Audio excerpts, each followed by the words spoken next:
Welcome back, everybody. In this video, our focus is going to be lesson number 38. And in lesson number 38, we are going to be using our thumb for the first time.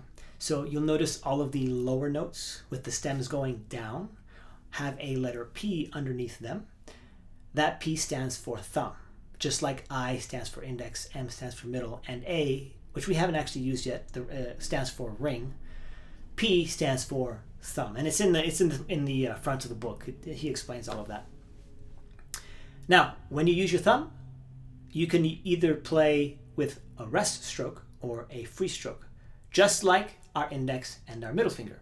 So if we were to play a free stroke with our thumb, that would simply mean we play away from the strings. We obviously on the string that I'm going to play the fifth string. We play the fifth string, and then the motion is going to go out just slightly so that you don't hit the other strings and it doesn't rest on anything. You see that? A rest stroke simply means you play down and let the thumb rest on the string underneath the one you just played. Rest stroke, free stroke, rest stroke, free stroke. When you use your thumb, you want to make sure that you don't bend your thumb backwards. Do your best to keep it straight. When you bend your thumb backwards, you can create a problem and a habit of starting your attack with the skin of the thumb touching the string first before the nail.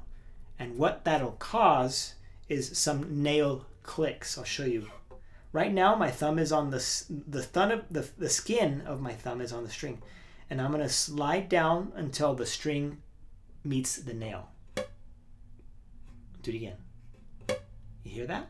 And that's not even me playing the string. It's rolling off the skin, and the impact of the string against the nail, creates that click. And you'll hear it even before you play the note. I'll do it slowly first, a little bit faster, hopefully you heard it.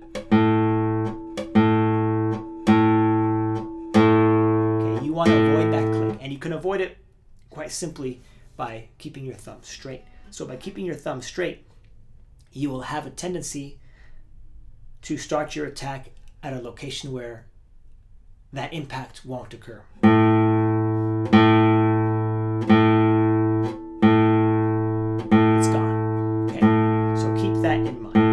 We are going to play this lesson with free strokes for the thumb.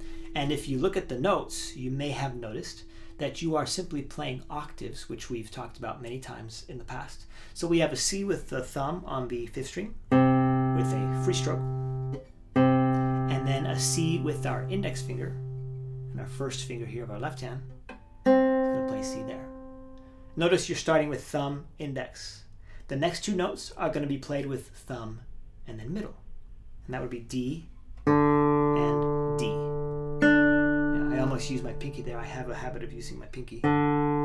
The next two notes are F and F, and we're going to go back to thumb and index. Oh, I'm sorry, E. E and E, thumb and index. And then F is going to be thumb and middle finger. And then finally, the highest note is G. G with the thumb, again as a free stroke. And then index finger. Oh, it says to use your pinky here, so I'm going to use my pinky right there. Actually, I take that back. You were supposed to use your pinky. I'm not even paying attention. The fingering tells us that we're going to use our pinky for both D and G. Okay, so remember, that form is telling you to use your fourth finger. It is not telling you that the note is on the fourth fret. Fourth finger. Keep that in mind. Run through it a couple of times if you have to, and this will be your tempo.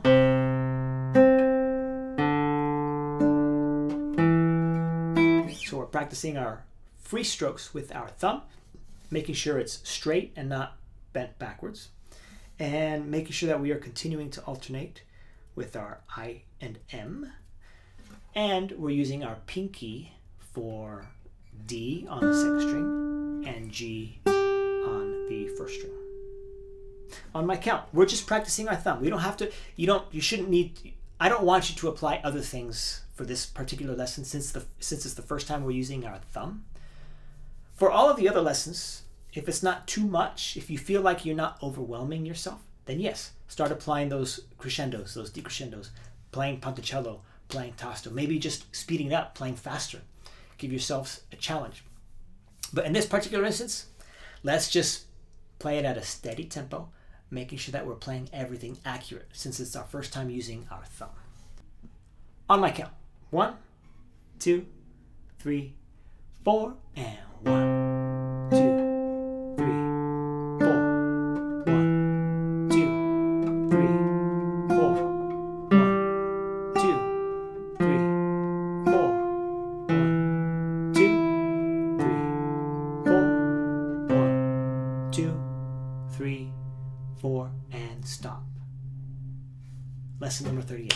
I will see all of you in lesson number 39.